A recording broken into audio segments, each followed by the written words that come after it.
Aloha and welcome to Thumbing Through Yesterday, the podcast when we take our favorite books down from the shelf, blow the dust off, and remind ourselves why we love them so. My name's Tom Galley, and joining me today is Tony Pasculi. Happy to be here, Tom. And what are we talking about today? Today we're reading Carl Sagan's science fiction novel, Contact.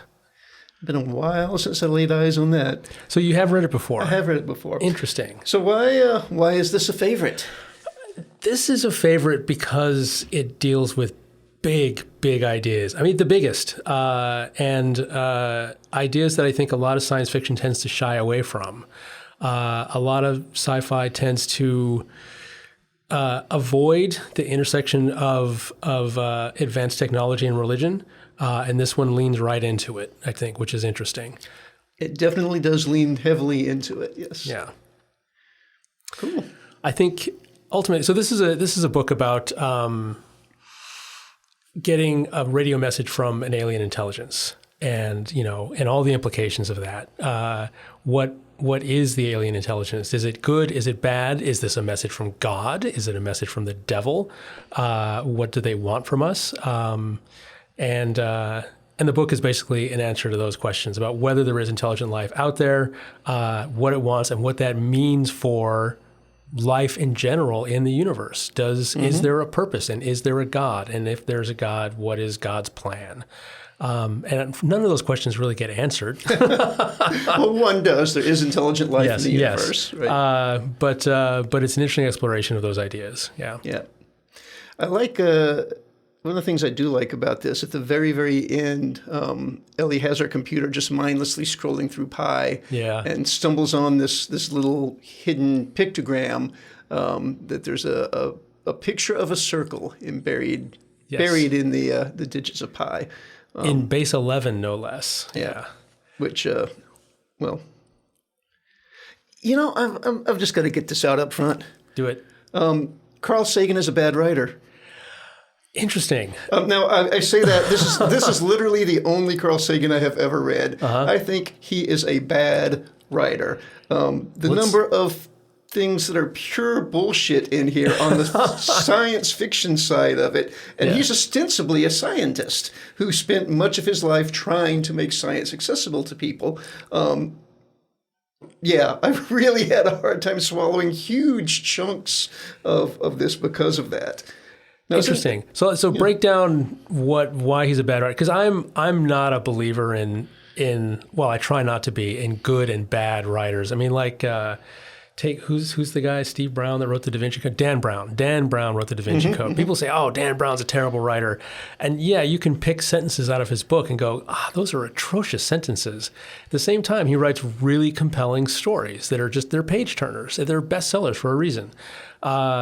So I like to say, I like these qualities and I don't like these qualities. So what are the qualities you don't like about Carl Sagan? There are two large categories of flaws that he consistently indulged in. First is crappy pseudoscience, which I hold against him even more because of his because you expect to hold him to a higher standard. So give me an example of his crappy pseudoscience. You want an example of crappy? My favorite, because it's probably the most egregious, is the television signal.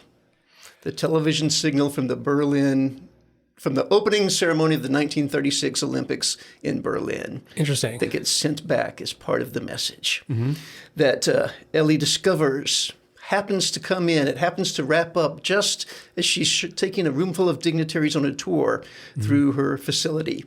And they look at this huge number.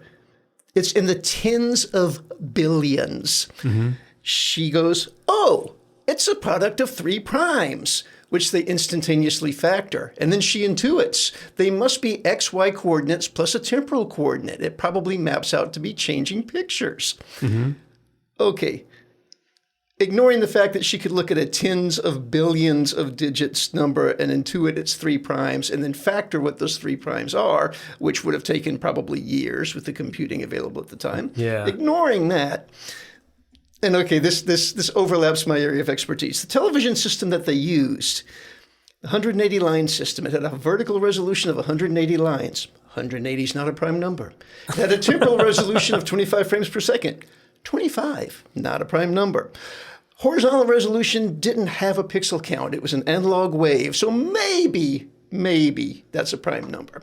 So there's no way you could take that broadcast and factor it down into 3 prime numbers. Much less intuit the fact that it was, in fact, a series of still pictures. Much less intuit the fact that it's 90 degrees out of phase. Much less triple intuit the fact that there's an audio sidebar carrying the soundtrack. And it wasn't that strong a signal. Okay, I'm willing to hand wave that. Yeah. But it was broadcast only in Berlin. It barely covered Berlin. And there were 28 stations. I had to go look this up because the more I thought about it, the more incensed I became. 28 viewing stations for that broadcast. So anyway. So you're saying it would have been a really weak signal and it would have just dissipated before it reached Vega. Whether or not it would dissipate before Vega, I'm really totally willing to hand wave that. My problem is that is a decoding and interpretation process that should have taken years, and she just intuited it in her super brain. So this is one great example of him just ignoring the reality of science to run at breakneck speed to get to the plot he wants to set up. Interesting.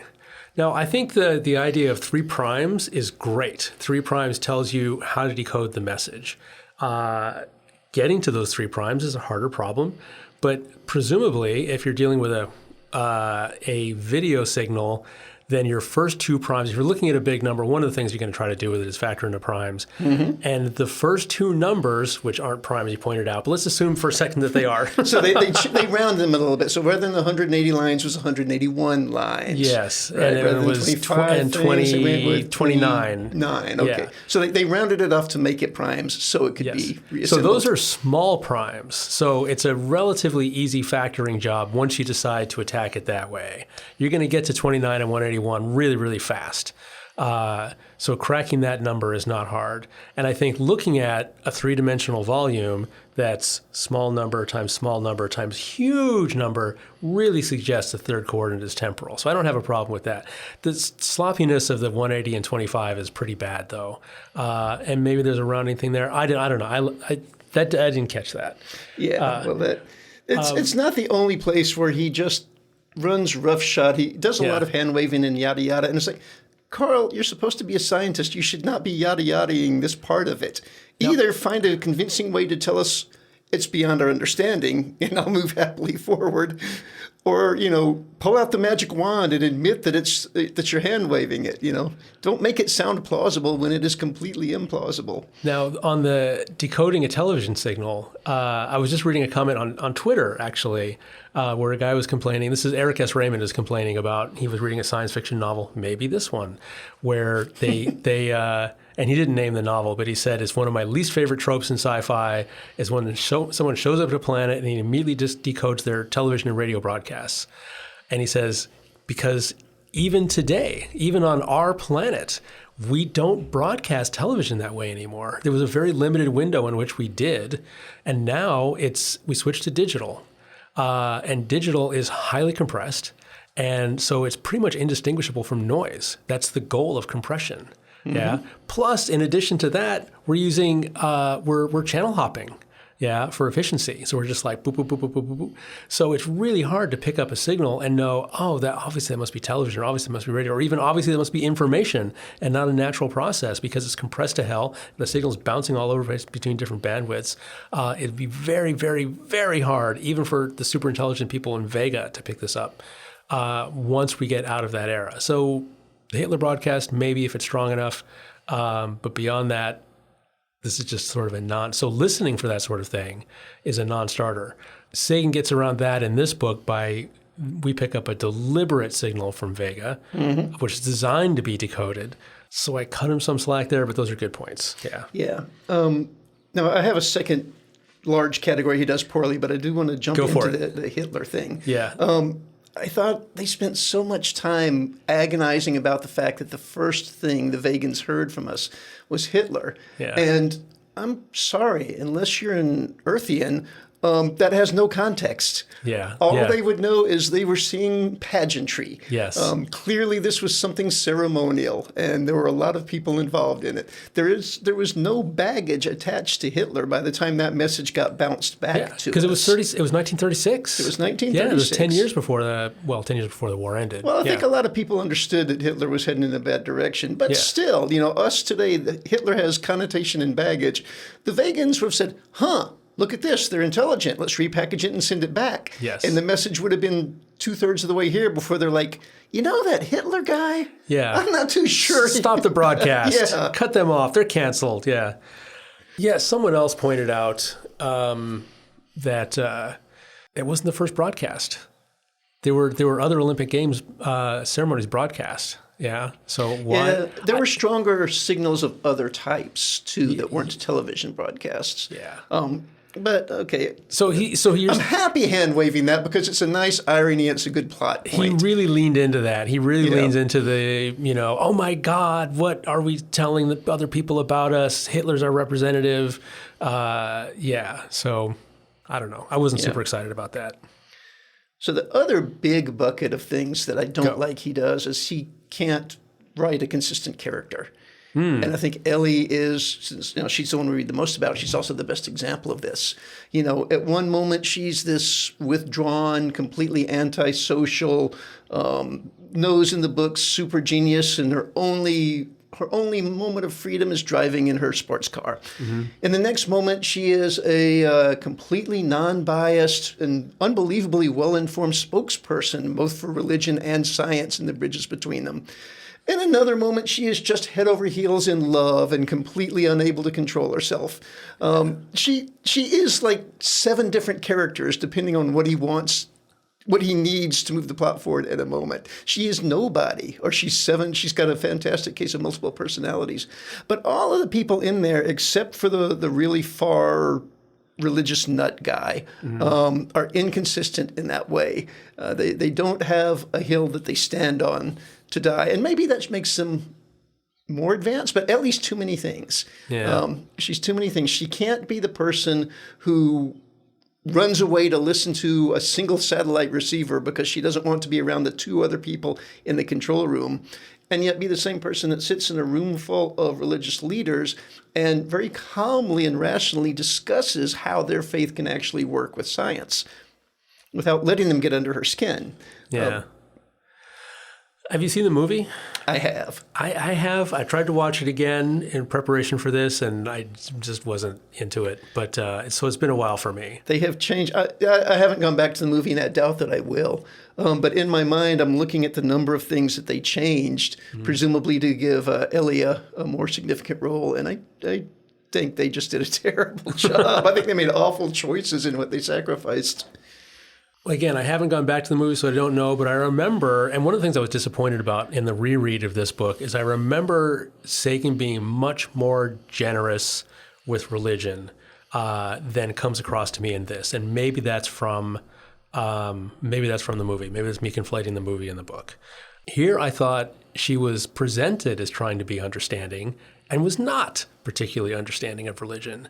And that Sagan was allowing his pretty obvious personal biases to creep in. And, because there's basically 2 representatives of religion in the book. Right. And one is an absolute fringe lunatic, yeah? And these are not mainstream positions. And the other guy, Palmer Joss, is sort of more open, more accepting, but also very non-denominational, and doesn't factor into the book much at all. Not as much as I remember. In the movie, I remember he's big very significant presence. in the movie. Yeah. Yeah. So that was a little disappointing to me because that's what I love about this book is that it's like, oh, let's tackle these big questions, and it's like, well, let's tackle them with a hammer. Okay. And a 500-pound pendulum. I do love that scene. Yeah, that's fun. That's so much fun. She's like, I am totally willing to put my faith in this. Oh, let's see one. Speaking of which, have you seen? I don't know if it's a fake viral video that there's a video of a physics teacher in a high school doing this stunt for his students, and totally screwing it up by putting just a little bit of forward velocity on the pendulum and getting knocked back into the drywall. I haven't seen that, but I have seen one where it was like a bunch of college kids playing around, and this jock type was like, "Oh, I'll do that," and then he shoves the pendulum, and somebody tries to tell him, "You shouldn't have done that." And he's turning his head to look at them and say, "What?" and gets smacked right there on the cheekbone. Yeah, I don't know if they're real or not, but I mean, even with absolute faith, it would take an awful lot to sit there and watch that thing rushing at your face and not flinch. Yeah. And she thinks her flinching, this is interesting, she thinks her flinching is a lack of faith in science. It's not. It's a reflex. It's a reflex. Come on, you're a scientist. You should know that. Well, I think Palmer didn't hold that against her, and in fact told her the same thing. Yeah. The same thing that we would have said that you just said. Just another silliness. I mean, Shoot. I don't want to come across as I don't like this book. I do enjoy the story, and I do enjoy the things it kind of tries to wrestles with. I think he did a poor job of it. But you've got a spaceship time-traveling dodecahedron full of 5 scientists. Yes. That pops up on an alien spaceship. Both the inner and outer doors of the airlock open, which... shoddy workmanship. I mean, that's the opposite of what Alex's supposed to do. And they start throwing off their clothes and running out the door and cavorting. Mm-hmm. Not a one of them stops to think, did they get the atmospheric balance right? Hey, might there be harmful radiation? Because they've never had one of us. Not one of them pauses for a moment. They just go running around like a bunch of toddlers, cavorting in the water and throwing sand and getting rid of clothing. And yeah. What happened to the scientific method, people? Well, yeah. I mean, this is the way scientists behave in movies, so. Yeah. An interesting fact, this was originally written as a movie and not as a novel. Yes. So Sagan and someone else developed this as a screenplay, and then it didn't get made, and they decided to make it a novel instead. So he wrote it as a novel. And then several years after that, it got picked up again as a screenplay. And so I don't know if the movie version was based on the novel or based on the original screenplay treatment. So that may explain some of the differences. It might. Yeah. I did like the idea of the message and the message being instructions for a machine. That is a very clever idea. Because, you're going to send a message to someone who's 26 light years away, and you're going to wait, 52 years for a response minimum. That's going to be a very boring conversation. So what can you send someone to sort of make it worthwhile? Yeah, what's going to be worthwhile? And I don't know. Are you watching Pluribus at all on Apple TV Plus? Okay, Pluribus is another answer to that question. And I don't think this is a major spoiler because it happens in the first 5 minutes of the first episode. But Pluribus begins with humanity receiving a coded message like this from somewhere. And decoding it, and everything else follows from that. Yeah. So, and they don't build a machine. It's instructions for some sort of protein or something. Yeah. Yeah, it's a biological message, basically. Gotcha. Yeah. You have to check that out. It's worth watching. Yeah, I think about that. I think about, okay, we are going to send them instructions. And in a way, I could see this is an entry exam, right? Mm-hmm. Do they have the technology? Do they have the social stability? Do they have the resources to create this phenomenally difficult machine? And if they do, and then it breaks down in 2 points in my mind. One, what an extravagantly cruel and expensive way to get people. Well, clearly you could just pop over and say hi. Say, well, you've demonstrated television, we thought we'd come check you out. Nope, we're going to completely bankrupt your world economy, which isn't far from overstating it. But the other thing is, we are going to let you 5 people know that, hey, there's life out here. Yeah. We are going to deny you any shred of proof, and we're never going to let you come back. Ta-ta. Well, now, the denying of the proof initially seemed like capricious and cruel, but it's explained as, just the electromagnetic flux of the Brenzels, I forget what they were called. Yeah. The spinning spheres, wiped out their electromagnetic media. If any of them had bothered to take a notebook, they would have been fine. So they put all of their faith into electromagnetic media, and none of that survived because of the stresses of the machine. And in retrospect, that should have been kind of obvious. Yeah, they should have been able to figure that out, that there were going to be electromagnetic forces beyond I was trying to comprehension. remember. I know, and this was just another great example of how non-character Ellie is. She fought and fought and fought against carrying a camera. Mm-hmm. She wanted to carry nothing except her little necklace and her palm frond. And she only reluctantly embraced the camera. And then if she's there, she couldn't take enough pictures. She's swapping lenses. And I was trying to remember, do they actually say it was a digital camera, or did they talk about her changing film? But I don't remember. I think it was digital, because they talk about all the stuff being wiped out. Yeah. They do talk about all the stuff being wiped out, but I thought that was somebody fishing for an explanation. I don't know. My take on it was that it was a deliberate act by the aliens to not allow that type of information back. Because if they wanted demonstration, they should have sent. They complain about there being a little bit of sand. Right? Mm-hmm. This is the only thing. Nobody thought to pick up a coconut. Nobody thought to. Nobody's ran into the ocean to get their pants wet. That's another nobody good thought point. to bring they didn't collect any specimens. Yeah, these are the worst scientists ever. because the palm fronds were distinctly different from Earth palm fronds. Mm-hmm. Yeah, Ellie mentions that. Yeah, so they should have taken back souvenirs. They should, if they had sketched something, if they had taken a Polaroid, anything. Yep. Yeah. So, but I think again, this is Sagan. Going after something very, very specific, because it plays into this idea of faith, and not really justifying it the way someone like Andy Weir would have. Yeah, Andy Weir would have locked that shit down. Yeah. There would be no doubt. Yes. They're like, we are coming next week. Make ready. Yeah. No, if it wasn't possible, if he needed it to work a certain way he would have said, I've considered all these possibilities and da-da-da-da-da, and that's why we can't do it that way. Yeah. So he's very, very good about that. Yeah. To an excess, some would say. I don't know. This is such a mixture of neat things and stuff that doesn't work for me. So the space station that they ultimately arrive at has got docking ports of all shapes and sizes, one of which is perfectly sized for their dodecahedron, implying that they've got dozens, hundreds, thousands of sets of plans for machines that throw different sizes and shapes of devices into the ether.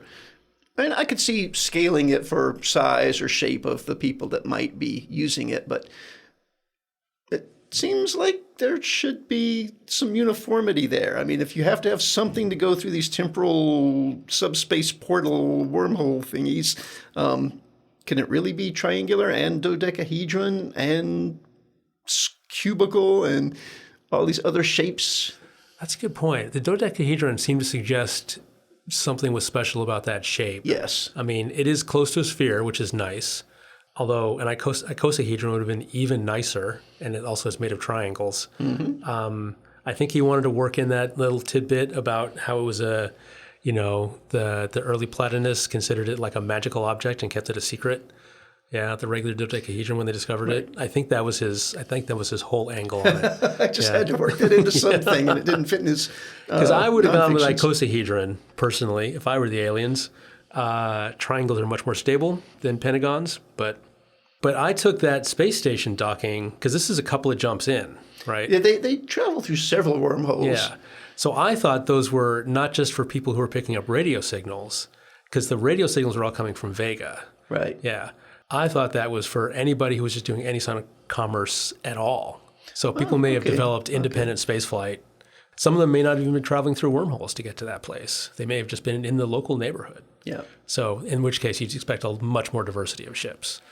But who knows? Who knows? Who knows? They do periodically make the joke, well, the aliens could be here in 26 years to kill us. Yeah. At no point has anyone hypothesized or even suggested that they have luminal or superluminal travel, or even relativistic travel. We don't know anything other than we've got this machine instructions, and yet they're assuming that they can return from Vega at the speed of light, if not faster. Giving them a lot of credit. Yeah.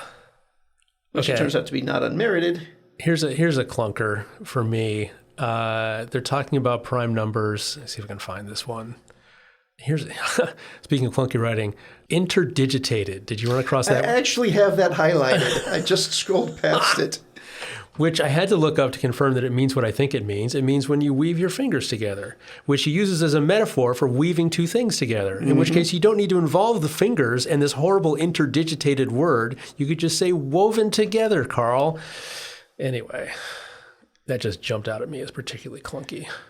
Let's see. There was another one in there just a couple of pages before. Ecdesiast? Ecdesiast. My friend is an ecdesiast. Is that the right word?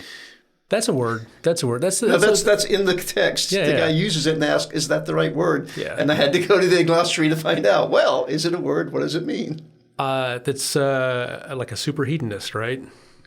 Click on the thing. Someone who finds ecstasy in pleasure. Yeah. In the pursuit of pleasure. Yeah. That's something that comes up in like Greek plays and stuff, I think. I think it's a Greek word.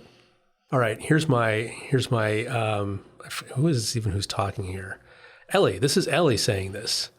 This is a beacon. It's an announcement signal. It's designed to attract our attention, blah, blah, blah.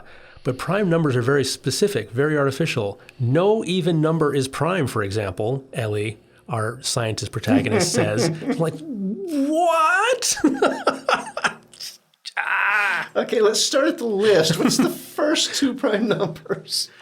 Although I think one's actually not classified as a prime number. One's not prime. So later on the very next page, we get the simple binary arithmetic representations of prime numbers 1, 2, 3. No. Again, Sagan, you know better. I know. Come on. You're supposed to be a scientist. And speaking of the glaring oversight, so they're boarding the capsule. For the first time, they entered the machine one by one through a small airlock. Nobody made a mock-up. Nobody drew chalk outlines on the floor and had them practice walking in. Nobody had a theater background and said, guys, we should block this. We need a tech rehearsal, yes. Terrible things happen if you don't have a tech rehearsal. Yes. Good point. Yeah. All right. Anyway, so let's talk about things we like about it for a while. Nitpick. Again, the themes are big and huge, and I love them. I love the idea of... Ellie says this at one point. She says, if God really exists, why didn't he leave us unmistakable proof? And that's the central question of the book. Why didn't God leave us unmistakable proof if, in fact, there is a creator? And Palmer Joss comes down on the side of, I think, I don't remember, that basically we're not supposed to know. We're supposed to just believe. That's what faith is. Yeah, you take this on faith or you don't. But then she starts listing off a bunch of possible proofs that God could have left. And I'm like... not one of those is convincing to me. Yeah, not a single one that she listed. But this idea that there's a message buried in a number that is fundamental, like the number, and I don't know why they're going for transcendental numbers like pi. Pi is a mathematical construct. It's not a physical construct. Pi could exist independent of the universe, right? So if the message is going to be buried in anything, it should be buried in the Planck constant, right? Well, and it might be, her ghost dad, alien dad, he uses pi in his example, and then he very quickly backs off and says, I'm not saying it's pi. Yeah. And there's an infinite number of these transcendental numbers. It could be any of them that I'm talking about. But she decides to obsess about pi and then finds her own little But I think there's a difference between a transcendental number, which is a purely mathematical construct, and a physical constant, which can be empirically derived from the universe. Yeah. So that was my one quibble. And then the other quibble is that, so God leaves a message to all creation. And this is actually a fascinating thing. The aliens actually say, yes, we found the message. The message exists. We found it. We just can't read it yet. That's amazing. That's amazing. That would just change your entire perspective on life. Yes, there is a message from the creator of the universe, and it's buried in this number. The way that human beings are affected by getting a radio signal from the stars. It's like, yes, there is intelligent life out there. Now everything is different. But now, assuming God does leave this number, why is he leaving like little other clues in pi? What's that about, God? Positive reinforcement. Breadcrumbs? Encouraging us, a little treat to say, look, keep looking because there's stuff out there to find. They're Easter eggs. Yeah, I guess so. I didn't think that she made the case convincingly that this was more than a statistical aberration. Yeah. Do you know what the Feynman number is? No. The Feynman number, or the Feynman point, because Feynman just hypothesized this. He said, okay, if you have a non-repeating number like pi, at some point there's going to be a string of nines.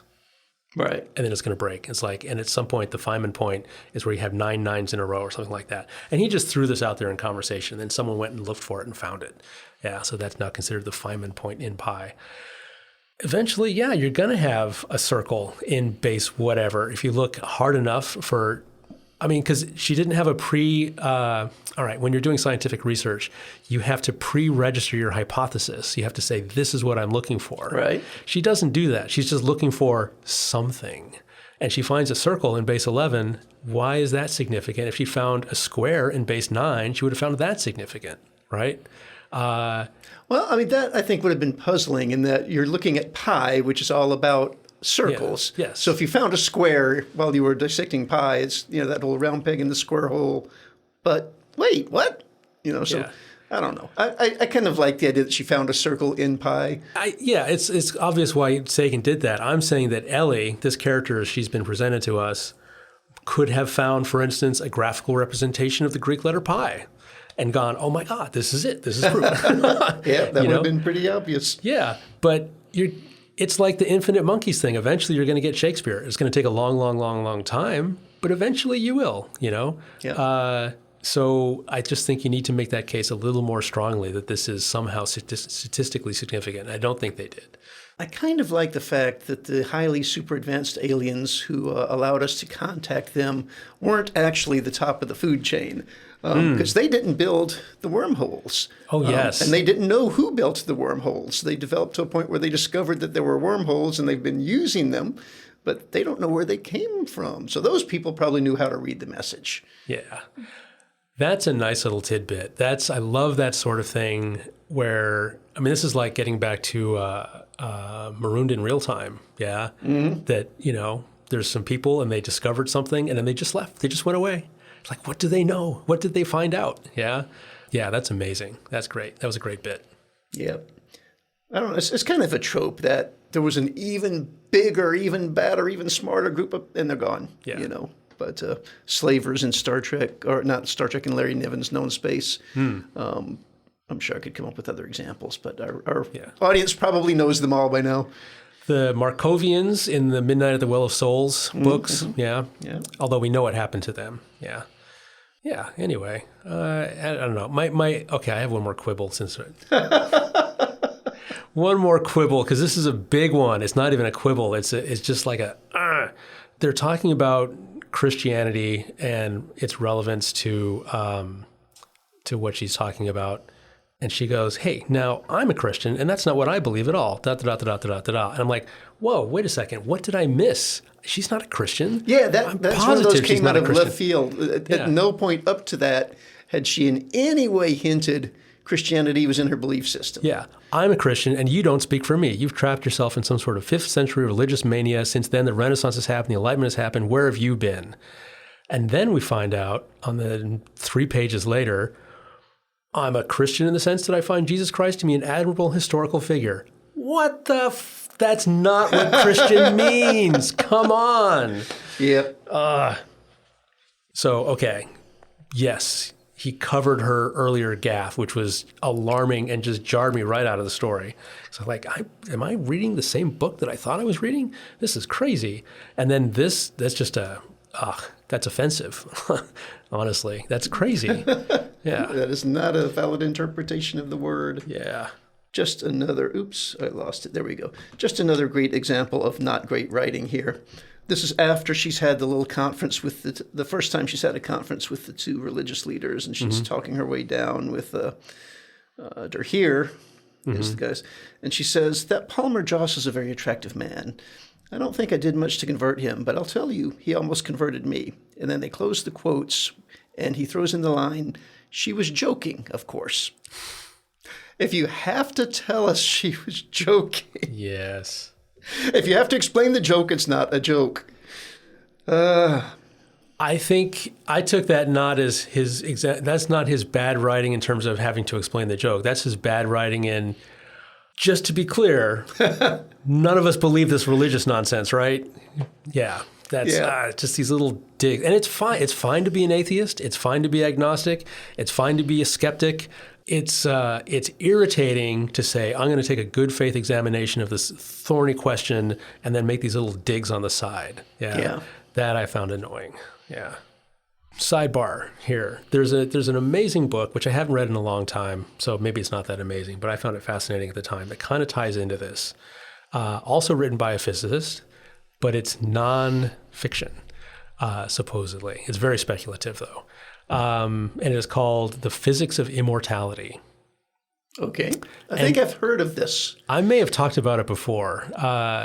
And this guy says that God is inevitable due to the laws of the universe. That because of the Big Bang, okay, we have this expanding this expanding region of stuff. And then because of the cosmological constant, eventually this is going to reverse itself and collapse. We actually don't know if that's true right now or not, but at the time this book was written, we thought the universe would come back to a big crunch. Mm-hmm. Okay. Information can neither be created nor destroyed. Okay. Energy can neither be created nor destroyed. So eventually, as the universe gets smaller and smaller and smaller, all that information gets compacted, all that energy gets compacted, and something inevitably emerges that is the sum total of all the energy and information in the universe. And if you don't want to call that God, that's just you're being a stickler, right? And at that point, because that thing has access to all information, this is to know all is to love all.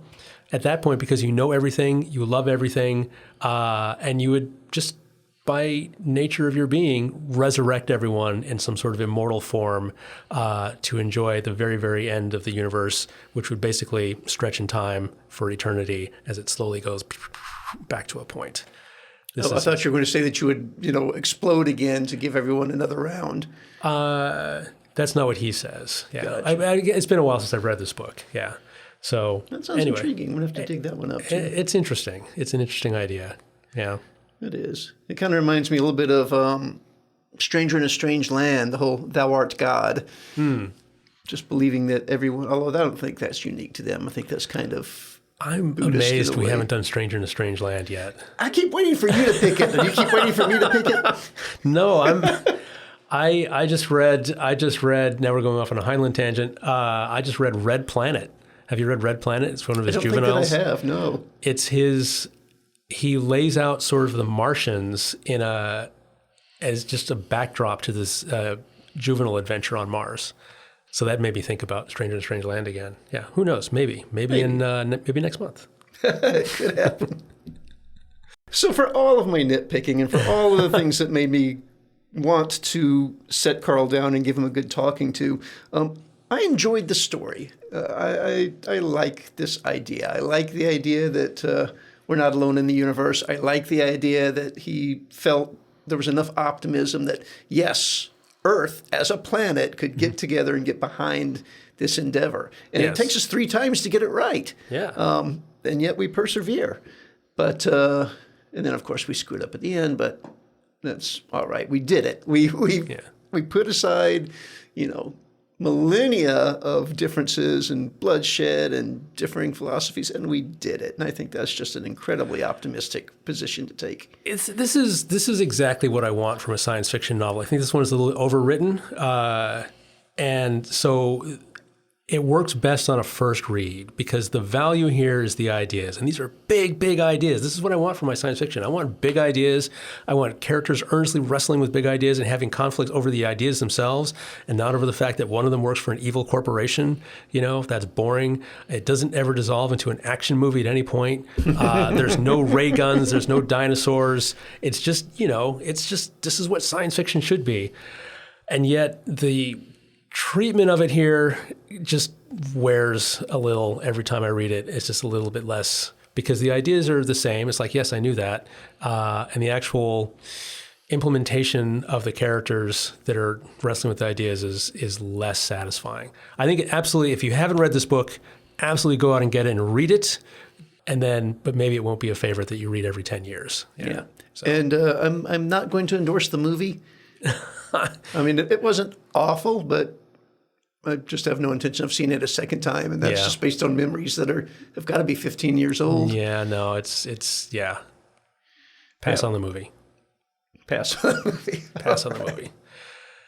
All right, that's all I got. Oh, wait, one other thing. Kip Thorne was the consultant on the Galactic Transportation System.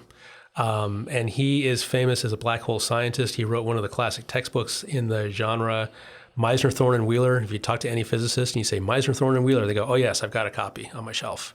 And he is also the guy that came up with the black hole visualization that Christopher Nolan relied on for Interstellar.